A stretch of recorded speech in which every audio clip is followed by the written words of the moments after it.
이 새벽에 하나님의 은혜가 또 예배를 드리는 모든 자들과 또 처속 가운데 있기를 소망합니다. 월요일부터 수요일까지 목사님께서 공주에 내려가셔서 부흥 집회를 하시기 때문에 제가 오늘 이 자리에 나왔습니다. 여러분들은 기도하실 때에 목사님께서 또 하나님의 복음을 선포하실 때 그 지역에 하나님의 또 새로운 부흥의 물결이 일어나도록 함께 기도해 주셨으면 감사하겠습니다. 오늘 본문 말씀에 나오는 이 사도 바울, 이제 이 사도행전은 사도 바울 중심으로 13장부터 쭉 이어지는 것들을 보게 되는데요. 이 사도 바울의 정체성은 두 가지로 할 수가 있어요. 사도 바울은 우리가 봤을 때 유대인이면서 로마 시민권자였습니다. 자, 로마 시민권자라는 것은 무엇이냐면은 이제 로마에게서 준 시민권을 받은 자예요. 바울은 유대인입니다. 로마에서 태어난 자가 아니었지만 그럼에도 불구하고 성경에서는 어떠한 이유에 로마 시민권을 받은지는 자세히 나오지는 않지만 어쨌든 바울 자신이 로마 시민권이라고 주장하는 내용들과 또 이 로마 시민권으로 인해서 그 로마 시민이라는 이유로 그에게 주어진 혜택을 누리는 장면들을 우리는 성경 곳곳에서 많지는 않지만 볼 수가 있어요. 그 중에 대표적으로 이제 사도행전 16장과 22장에서 볼 수가 있는데요.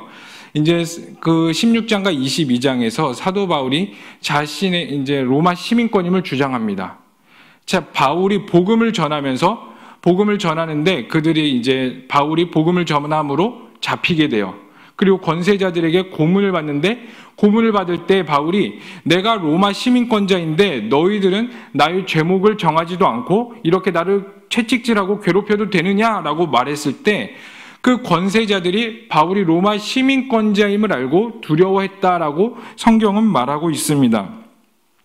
이러한 사실들을 봤을 때 우리는 로마 시민권이라는 이 직책, 로마 시민권이라고 말하는 자들에게 주어진 혜택이 꽤나 강력했다는 것을 볼 수가 있어요. 확실히 로마 시민권은 일반 다른 사람들보다 로마에게 점령당해서 속국이 된 민족들보다는 다른 혜택들을 가지고 있음을 우리는 알 수가 있는데 그 중에 대표적인 것들을 말씀드리자면 일단은 로마 시민권자들에게 함부로 채찍질하거나 괴롭힐 수가 없었고 고문을 할 수가 없었습니다. 그리고요, 또 로마 시민권자들은 황제 가이사에게 상소를 할 수가 있었어요. 그리고 또 다른 거는 로마 시민권자에게는 반역죄를 제외하고 나서는 사형을 구형할 수가 없었습니다. 그런데 그들에게 설령 사형을 받게 되더라도 그들에게는 십자가형을 처할 수가 없었어요. 이 십자가형, 예수님께서 당하셨던 형벌이죠. 그냥 우리가 겉보기에는 이 십자가 형벌이 그냥 단순히 나무에 달려 죽는 것처럼 보이겠지만 이 십자가 형벌은 의학적으로 봤을 때 굉장히 잔인하고 고통스러운 형벌이었습니다. 십자가를 당할 때요, 그 사람 안에 있는 폐와 장기들이 다 손상을 당하고 또 그 숨을 한 번 쉬려면 몸을 비틀어서 몸을 끌어올린 다음에 숨을 한 번 쉬고 또 그 빨리 사형 죽는 것이 아니라 굉장히 오랫동안 시간을 걸쳐서 죽임을 당하는 굉장히 잔인한 사형제도였기 때문에 로마 시민권자들에게는 이 십자가형을 구형하지 않았어요. 그래서 로마 시민권자가 아닌 베드로는 그 십자가형으로 순교를 당하였죠. 하지만 바울은 로마 시민권자였기 때문에 목이 잘리는 차명으로 순교를 했다는 것을 우리는 볼 수가 있습니다. 이러한 오늘 본문 말씀 사도행전 25장은 이제 사도 바울이 로마 시민권자로서의 혜택을 누리고 그 로마 시민권자로서의 권력을 말하는 대표적인 한 사건입니다. 24장에 이어서 25장에는 이제 베스도라는 인물이 유다의 총독이 돼요. 24장에서는 벨릭스라는 사람이 유다의 총독이었어요. 근데 25장에는 그 벨릭스에 이어서 베스도라는 사람이 유다의 총독이 됩니다. 근데 이제 유다의 총독이 바뀌자 유대인들은 또 바울을 해할 모략을 짭니다. 우리 3절의 말씀 다 함께 읽어보도록 하겠습니다. 베스도의 호의로 바울을 예루살렘으로 옮기기를 청하니 이는 길에 매복하였다가 그를 죽이고자 함이더라. 이제 유대 사람들이 바울을 죽이고자 하는 유대 사람들과 대제사장들이 벨릭스에서 베스도로 총독이 바뀌자 이제 바울을 어떻게든 죽이려고 합니다.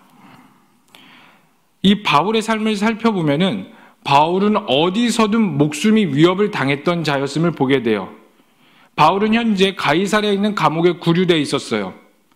그것도 2년이 넘게나. 그런데 여전히 대제사장들과 유대인들은 바울을 죽이고자 모략을 했습니다. 그 뜻은 바울이 어디서든 하나님의 복음을 전했다는 거예요. 그 감옥에 구류되어 있는 상태에서도 하나님의 복음을 전하기에 힘썼기 때문에 그 어느 상황에서든 유대인들은 바울을 죽이고자 했던 것이고, 바울은 어느 곳에 있던 간에 목숨이 위협을 받는 인생을 살았던 것입니다. 생각해 봅시다. 누군가가 나에게 목숨을 해하려고 한다고 생각해 봅시다. 여러분들 올바로 살 수 있을까요? 사실상 올바로 살기가 굉장히 힘들 거예요. 하지만 그럼에도 불구하고, 그런 위협을 감수함에도 불구하고 바울은 하나님의 복음을 전하는 삶을 살았습니다. 이렇게 바울이 목숨이 위협받고 어려운 상황에 있을 때라도 바울은 하나님의 복음을 끝까지 붙잡고 살았는데, 이제 25장에서는 대표적으로 어떤 바울이 로마 시민권의 혜택을 누리냐면은, 이제 베스도 총독에게 자신의 재판을 가이사에게 받기를 요청합니다. 가이사가 누구냐면 그 당시에 로마 황제를 가이사라고 표현하고 있어요. 그렇다면 그 당시 로마 황제가 누구였냐면 바로 네로 황제예요. 우리가 잘 알고 있는. 근데 이 네로 황제는 어떤 사람이죠? 그리스도인들을 핍박하고 유대인들을 핍박하는 폭군으로 잘 알려진 왕입니다. 그런 왕에게 바울이 상소를 하는데, 역사적으로 봤을 때 이 네로 황제 초기, 이 시기에는 네로가 나름대로 성정을 베풀었다고 해요. 그래서 바울은 이제 로마 시민권이 가지고 있는 권력, 혜택, 가이사 황제에게 상소할 수 있는 그 혜택을 베스도 총독에게 말을 합니다. 바울이 말하기를, 내가 지금 억울합니다. 나는 여기에 갇혀 있을 이유가 없고 유대인들과 대제사장들이 나를 해하려고 하는데 그들이 해하려는 죄목이 불합리합니다. 내가 만약에 합리적인 죄를 갖고 있다면 내가 사형을 당해도 괜찮으니 나를 황제 가이사에게 가서 재판을 받을 수 있게 해달라고 요청을 해요. 이 말은 바울 나 자신을 로마로 호송해달라고 요청하는 것과 마찬가지입니다. 왜냐하면 황제가 로마에 있기 때문이에요. 바울이 가이사에게 상소를 한 이유는 겉표면적으로 봤을 때요, 자신의 불합리한 재판을 정당하게 받기 위함으로 묘사되고 있는데, 다른 측면으로 봤을 때는 바울 자신이 로마에 안전하게 가기 위함이었어요. 바울이 로마에 가야 하는 이유는 사도행전 23장 11절을 통해서 알 수가 있는데, 사도행전 23장 11절은 하나님께서 바울에게 이렇게 말씀합니다. 담대하라, 내가 예루살렘에서 나의 일을 증언한 것 같이 로마에서도 증언하여야 하리라 라고 말씀하셨어요. 그러니까 바울이 로마에 가야 하는 이유는 하나님께서 바울에게 새로운 사명과 비전을 주셨는데, 그 사명과 비전이 무엇이냐면, 너가 예루살렘에서도 또 예루살렘 외에 수많은 다른 지역에서도 복음을 전했듯이 이제 너도 로마에 가서 이렇게 목숨을 걸고 복음을 전해야 된다는 새로운 비전과 사명을 주셨기 때문에 바울은 어떻게 해서든 안전하게 로마에 가야 했던 것입니다. 그리고 지금 자신에게 처해 있는 이 위협을 피해서 가기 위해서는 바울 자신이 갖고 있었던 로마 시민권을 가지고 내가 이제 가이사에게 상소를 하니 나를 로마로 보내달라고, 이 권력을 사용한 것이지요. 자신이 로마 시민권이라는 권력을 사용해서 하나님 나라와 하나님의 복음을 전하는 데 사용했던 것입니다.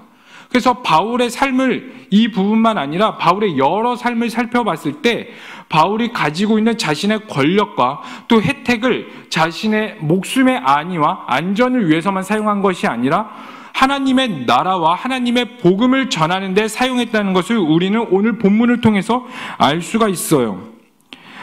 바울은 하나님께서 자신에게 주신 사명과 복음을 전하기 위해서는 자신의 상황과 자신의 처해진 모든 것들을 철저히 하나님 나라와 하나님의 영광을 위해서 사용했습니다. 바울의 직업이 뭐였죠? 장막을 만드는 자였어요. 자, 바울은 자신의 직업을 가지고도 하나님의 나라와 하나님의 영광을 사용했어요. 바울은 우리가 상상하기로는 바울이 장막을 만드는 자, 그냥 단순히 장막을 천을 떼가지고 만들고 그런 자로 생각하겠지만, 바울이 상대했던 자들은 누구였냐면 그 로마의 군병들이거나 혹은 로마의 귀족들을 상대로 장사를 했던 것이에요. 그렇다는 것은 바울 자신이 하나님의 나라와 하나님의 영광을 위해서가 아니면은 자신도 나름 떵떵거리며 잘 수 있었고 자신의 위치도 꽤나 높게 올라갈 수 있었음을 보게 돼요. 그런데 하나님의 나라와 하나님의 영광을 위해서 철저히 내가 가지고 있는 로마 시민권과 자신의 직업과 모든 환경을 철저히 하나님께 집중합니다. 우리도 바울처럼 이렇게 살기를 원해요. 많은 사람들이 만약에 앙케이트 조사를 한다면은 성경 인물 중에 누구를 가장 닮기를 원하십니까? 라는 조사를 한다면은 아마도 첫 번째가 예수님일 거고 두 번째가 사도 바울일 거예요. 제가 중고등부 학생들을 가르칠 때도 너는 성경 인물들 중에 누구를 가장 많이 닮고 싶니? 하면 사도 바울을 가장 많이 꼽았고요. 교사들도 그렇고 신학생들과 대화를 하다가도 사도 바울처럼 살기를 원합니다 라고 말하는 자들이 상당히 많음을 보게 돼요. 그만큼 사도 바울의 삶은 우리 그리스도인들에게 귀감이 되고 또 하나님 나라의 측면으로 봤을 때도 사도 바울처럼 살 때에 비로소 하나님의 나라가 확장되고 또 사도 바울처럼 살아갈 때 하나님께서 우리의 삶을 사용하신다는 것을 보게 됩니다. 그리고 이 새벽에 나와서 이렇게 기도하시는 분들 많은 문제들이 있고 또 내 삶에 여러 가지 막힌 담들이 있겠지만 그것들을 해결하기 위해서 나오신 분들도 계시지만 궁극적으로 나의 삶이 정말 하나님의 나라와 하나님의 합당한 삶을 살기 위해서 나오신 분들이 아니십니까? 예, 좀 다 그럴 거라 생각하십니다. 그런데 문제가 무엇이냐면 내 모든 삶과 모든 영역에서 하나님 나라와 하나님의 복을 위해 살기를 원하는데 또 그렇게 결단을 하지만 사실 그렇게 살기가 굉장히 어렵다는 거예요. 은혜를 받아서 하나님 내가 정말 그렇게 살기를 원합니다. 나의 모든 삶이 하나님의 영광이 되기를 원합니다. 라고 고백은 하는데 또 그리고 처음에는 그렇게 살기는 하지만 어느 순간 돌이켜보면은 나를 위한 삶을 살게 되는 우리 자신을 보게 됩니다. 저도 신학을 하고 또 선교에 대한 갈망과 하나님 나라와 내 모든 삶이 하나님의 영광과 하나님의 삶이 되기를 원합니다. 라는 결단이 있었기에 이 자리에 올 수가 있었어요. 그런데 제 삶을 돌이켜다 보면은 하나님의 일을 한다고는 하지만 어느 순간 나를 위한 사역을 하고 있을 때가 굉장히 많이 보게 되더라고요. 그러면서 나의 연약함을 깨닫고 나의 죄성을 깨닫고 다시 하나님께 철저히 엎드리며 죄송합니다 주님, 내가 다시 나의 모든 삶을 하나님께 집중하길 원합니다 라고 다시 결단을 하지만 어느 순간 나를 위한 삶을 다시 살고 있어요. 그만큼 나의 모든 영역에서 나의 모든 삶의 집중이 하나님께 나아가는 것은 어렵습니다. 모두가 나 자신을 위한 삶을 사는 사람들 가운데 어떻게 해서 바울은 철저히 자신에게 주어진 삶 가운데 이 로마 시민권이라는 이 직책, 혜택을 하나님 나라와 하나님의 영광을 위해 사용하고 살아갈 수 있었을까요? 바울이 자신의 모든 영역과 또 모든 상황들에서 자신의 유익을 위해 사용한 것이 아니라 하나님 나라를 위해 사용할 수 있었던 이유는 단 한 가지인 것 같습니다. 물론 여러 가지가 있겠지만 궁극적으로 자기 자신을 알았던 거예요. 바울이 말하기를 자기 자신을 뭐라고 말하냐면 복음의 빚진 자라고 말하고 있습니다. 로마서 1장 14절에서 15절까지는 이렇게 말하고 있어요. 내가 헬라인이나 야만인이나 지혜 있는 자나 어리석은 자에게 다 내가 빚진 자이고 그렇기 때문에 내가 할 수 있는 대로 로마의 복음을 전하기를 원한다라고 말하고 있어요. 그러니까 지금 바울에게 임한 하나님의 은혜가 너무나 당연한 것이 아니고 웬 은혜인지 웬 하나님의 사랑인지 원래 바울 나 자신은 십자가 예수 그리스도가 아니면은 저 지옥에 떨어져 죽을 수밖에 없는 죄인인데 하나님의 은혜로 말미암아 이 자리에 섰고 내가 그래서 복음의 빚진 자이기 때문에 내 삶을 나의 영광과 나의 유익을 위해 사는 것이 아니라 나를 위해 십자가에 달려 돌아가신 예수 그리스도를 위해 살겠다라는 그러한 마음과 그러한 생각이 있었기 때문에 어떠한 삶에서도 나의 모든 환경과 모든 집중에 하나님 나라와 하나님의 영광을 위해 달려갈 수 있었던 것입니다. 여러분, 우리가 하나님의 구속의 은혜를 알면요, 내 모든 삶과 내 주어진 환경을 통하여서 하나님의 나라와 하나님의 영광을 위해 살아갈 수가 있게 돼요. 우리를 향한 하나님의 계획이 있습니다. 그리고 여러분 각자 한 사람을 향한 하나님의 부르심과 사명과 하나님의 뜻이 있을 줄로 믿습니다. 예, 그리고 이거는 믿는 것이 아니라 분명히 있어요. 하나님께서는 이 세상을 처음에 천지창조하셨을 때 그냥 만드신 것이 아니에요. 7일 동안 세상을 만드셨을 때 다 하나님의 계획과 뜻이 있고, 그 계획과 뜻의 궁극적인 목표는 바로 우리 가운데 예수 그리스도를 나타내시겠다는 궁극적인 뜻이 있으세요. 그 하나님의 계획이 있기 때문에 창조가 있었던 것입니다. 그렇다는 것은 우리가 만들어진 이유는 그저 우연히 생물학적으로 만들어진 것이 아니라 하나님의 철저한 주권과 은혜 가운데 우리가 만들어진 것이고, 우리가 이 자리에 있다는 것은 철저히 우리를 향한 하나님의 계획과 하나님의 뜻과 하나님의 비전이 있다는 것을 우리는 깨닫고 알고 있으셔야 돼요. 그리고 하나님은 우리에게 사명을 주신과 동시에 우리 삶이라는 환경도 같이 주셨어요. 그러니까 우리는 모든 삶 가운데서 하나님이 주신 사명을 알고 그 하나님께서 우리에게 허락하신 삶을 하나님의 나라와 하나님의 영광을 위해 살아가야 되는데, 그런데 우리의 상황이나 환경은 사실 녹록치가 않습니다. 우리는 모든 상황을 뛰어넘어서 하나님께 나아가기를 원하는데, 우리가 너무나 연약하여서, 저 자신도 너무나 연약하여서 내 삶의 한계에 부딪힐 때가 많고요, 환경에 지배당할 때가 너무나 많아요. 이 코로나 상황도 마찬가지죠. 이 코로나 상황에서도 우리가 그것들을 뛰어넘는 믿음과 신앙을 있기를 원하지만 때로는 그 두려움과 현실 앞에서 무너질 때가 많습니다. 그리고 많은 그리스도인들이 내가 주의 영광을 위해 살겠습니다 하지만 성경에서도 내가 하나님의 일을 열심히 했던 자들이 있었지만 나중에 하나님을 배신하고 도망가는 자들도 심심찮게 볼 수가 있어요.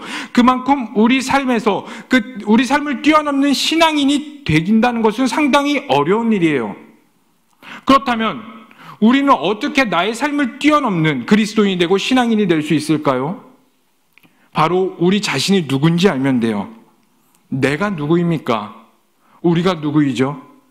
우리도 바울과 같이 복음에 빚진 자들입니다. 원래 우리는 죄로 인해 죽을 수밖에 없는 더러운 죄인이에요.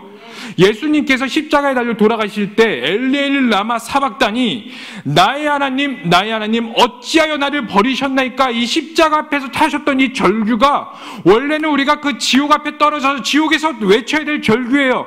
하나님 하나님 왜 나를 만드셔서, 왜 나를 버리셔서 이 지옥 가운데서 고통받게 하십니까? 라고 외쳐야 될 절규가 원래 우리가 해야 될 절규인데, 웬 하나님의 은혜고 웬 하나님의 사랑이 너무나 커서 우리 가운데 예수님을 보내셨고 우리를 택정하셔서 그 하나님의 은혜와 사랑을 알게 하셨고, 내가 웬 은혜인지 하나님 앞에 엎드리게 하셨는지, 웬 하나님의 사랑이 너무나 커서 세상에 수많은 사람들은 예수님이 누군지도 모르고 내 마음대로 내 뜻대로 살다가 죽는데, 나는 그 하나님의 사랑을 알아서 하나님께 엎드리게 하고 궁극적으로 천국 소망을 꿈꾸게 하시는지, 그 하나님의 은혜와 사랑과 그 복음의 빚진 자임을 알 때에 비로소 내 모든 삶에서 모든 환경에서 그 삶을 뛰어넘어서 하나님의 나라와 하나님의 영광을 보는 신앙인이 될 수가 있다는 거예요.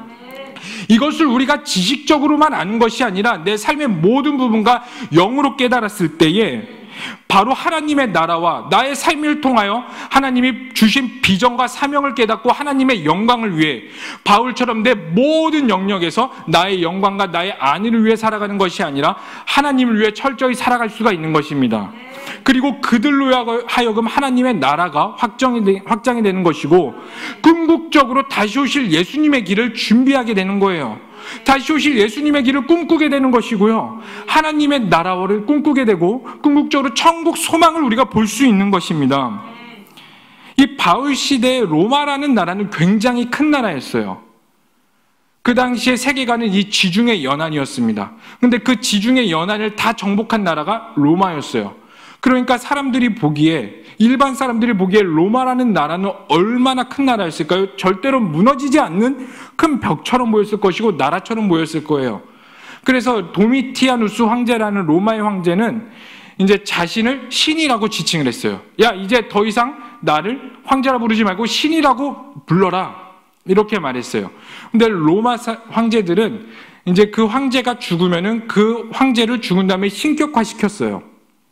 그런데 백성들이 봤을 때 뭐 그 황제가 살아있을 때 신이나 죽어있을 때 신이나 다 똑같으니까 그 도미티아누스가 나를 신이라고 불렀을 때 로마 사람들은 좋아했단 말이에요. 왜냐하면 그만큼 우리나라가 강력한 것을 뜻했고 우리나라 로마는 무너지지 않을 것 같은 거대한 제국처럼 보였기 때문에. 근데 그런 로마가 그리스도인들이 보기에는 무너지지 않는 나라처럼 보였고 거대한 문제였고 나를 핍박하는 엄청난 큰 산이고 바위였습니다. 그런데 바울의 눈에는 그 위대했던 로마도 거대해 보였던 로마 제국도 하나님 나라보다 결코 크지 않았어요. 그렇기 때문에 이 로마 시민권 그리고 로마를 통하여서 하나님의 나라와 하나님의 복음을 끊임없이 전하고 로마를 하나님 나라와 하나님의 영광을 위해 사용했던 것입니다. 그렇다는 것은 우리 앞에 주어진 문제 너무나 커 보일 때가 많아요. 이 문제만 해결되면 내 인생이 잘 풀릴 것 같고 이 문제 때문에 내 인생 모든 게 막히는 것처럼 느껴질 때가 있을 것입니다. 지금 그런 상황에 계신 분들도 계실 거예요. 그런데 우리가 정확히 알아야 되는 것은 이러한 문제들이 절대로 하나님보다 크지가 않다는 것입니다. 그렇다는 것은 우리가 이 문제를 통하여서 하나님을 볼 수 있게 되고 하나님의 영광과 하나님의 나라를 향해 달려갈 수 있는 도구가 충분히 될 수 있다는 것입니다. 여러분, 내 모든 상과 환경을 통해 나의 부르심을 깨닫고 하나님의 나라를 향해 달려갈 수 있는 성도님들이 되시기를 원합니다. 디모데전서 4장 4절에서 5절은 이렇게 말하고 있습니다. 하나님의 지으신 모든 것이 선함에 감사함으로 받으면 버릴 것이 없나니 하나님의 말씀과 기도로 거룩하여짐이라. 아멘. 하나님께서 만드신 모든 것이 선하다고 해요. 그런데 그 만드신 모든 것들이 나에게 괴로움이 될 수도 있고 고통이 될 수도 있고 힘듦이 될 수도 있겠지만 이것이 하나님을 바라볼 수 있게 되고 하나님의 나라와 복음을 관통하게 된다면 이 모든 것들이 선하다고 성경은 말하고 있는 것입니다. 다만 우리는 말씀과 기도로 거룩해져야 된다고 말하고 있어요. 말씀과 기도로 하나님 앞에서 말씀으로 내가 깨어지고 기도로 하나님의 뜻과 하나님과의 교제와 내가 깨어진과 하나님과의 교제가 있을 때 내가 구별되는 세상과 철저히 구별되는 거룩한 사람이 되고 그 거룩한 사람들로 하여금 하나님의 나라를 볼 수가 있다는 것입니다. 사랑하는 성도님들, 바울은 철저히 자신에게 주어진 환경과 상황을 통하여서 하나님의 나라와 하나님의 영광을 받습니다. 바울이 다른 사람들보다 잘나서 그런 삶을 산 것일까요? 인간적으로 봤을 때는 바울이 천재여서 그럴 수도 있고 똑똑하고 출신 성분이 달라서 그럴 수도 있어처럼 그렇게 보일 수도 있겠습니다. 하지만 바울도 하나님의 피조물에 불과하고요. 하나님의 은혜가 필요한 죄인입니다. 우리도 마찬가지예요. 하나님의 피조물에 불과하고 하나님의 은혜가 필요한 죄인임에 불과합니다. 그렇다는 것은 우리에게 모든 삶과 모든 환경이 바울처럼 하나님께 철저히 집중된다면은 하나님은 우리를 바울처럼 하나님의 나라와 하나님의 영광을 사용하신다는 거예요. 하나님의 모든 사람들을 하나님의 뜻 가운데 사용하셨던 것처럼 그리고 그 하나님의 모든 사람들을 계획과 뜻이 있어 사명을 주셨고 비전을 주셨고 하나님의 영광 위에 살아가게 하셨던 것처럼 내가 누군지 알고 나의 모든 삶과 내 모든 환경과 집중이 온전히 하나님께 향할 때에 여러분들을 향해서 철저히 여러분들의 삶과 여러분들의 가정과 모든 영역을 통하여서 하나님께서 하나님의 뜻을 나타내실 것이고 하나님의 영광을 나타내실 것입니다.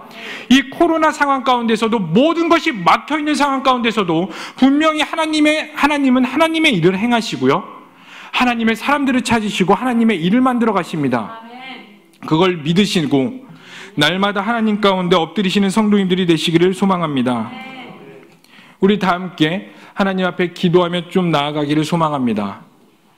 우리가 이 시간 함께 기도하길 원하는 것은 하나님, 내가 다시 한 번 더 죄인이며 복음의 빚진 자임을 깨닫게 하여 주시옵소서.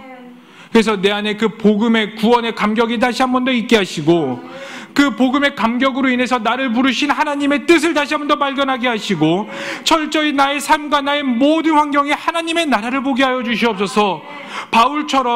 바울도 감옥에 갇혀 있었지만 그 상황 가운데서도 하나님의 나라를 꿈꿨고 하나님의 나라를 향해 달려갔던 것처럼 내 모든 환경과 상황이 나를 어렵게 할지라도 온전히 하나님만을 바라보니 내 모든 삶의 영역에서 주님의 뜻을 나타내시옵소서라고 이 시간 우리 다 함께 기도하며 나아가도록 하겠습니다. 기도하시겠습니다.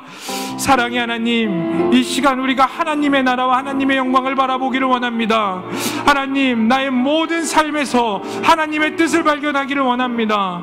하지만 나는 여전히 연약하여서 여전히 죄성이 너무나 많아서 하나님 앞에 온전히 나가기가 어렵습니다. 하나님, 그러니 다시 한 번 더 나를 깨닫게 하시고 내가 복음의 빚진 자임을 알게 하시고 하나님, 나에게 다시 한 번 더 구원의 감격과 복음의 확신이 다시 한 번 더 있게 하여 주시옵소서.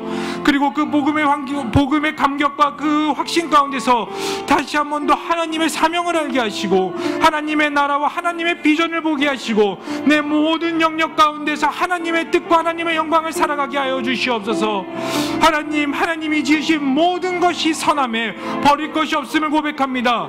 그렇게 다만 우리는 말씀과 기도로 거룩해지기를 소망하오니 하나님의 뜻을 우리 가운데 나타내시고 우리가 철저히 세상과 구별되는 거룩한 자로 세워지게 하여 주시옵소서. 주님만을 바라봅니다. 하나님, 주님의 뜻 가운데 우리가 있기를 원합니다. 이 마지막 때 가운데 하나님의 마음이 있는 곳에 우리가 있기를 원합니다. 내가 있기를 원하오니 하나님, 다시 한 번 더 우리를 거룩하게 하시고 세워주시고 복음의 빚진 자임을 알고 하나님의 나라와 하나님의 영광 위에 살아가게 하여 주시옵소서.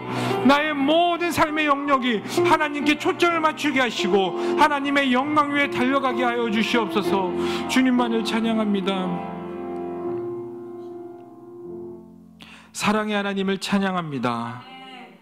하나님, 이 시간, 이 새벽에 우리가 결단하는 것은 하나님, 나의 모든 삶의 환경과 모든 영역과 또 나에게 주어진 모든 것들이 온전히 하나님께 초점이 맞춰지기를 소망합니다. 하나님, 나의 삶을 통하여 하나님의 나라를 보기를 원합니다.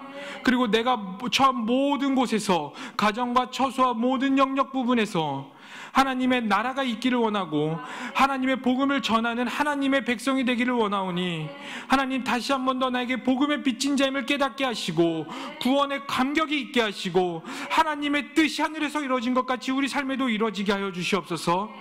하나님, 우리가 이 마지막 때 가운데 하나님의 예수 그리스도의 다시 오심을 기대합니다. 하나님, 우리가 그 길을 예비케 되는 우리 제자광성교회와 한국교회와 모든 세계에 있는 교회가 되게 하여 주시옵소서.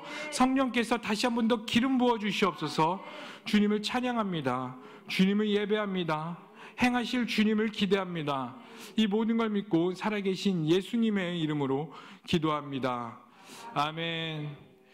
주여, 주여, 주여. 하나님, 이 시간 다시 한 번 더 우리가 기도합니다. 하나님, 우리가 다시 한 번 더 간구합니다.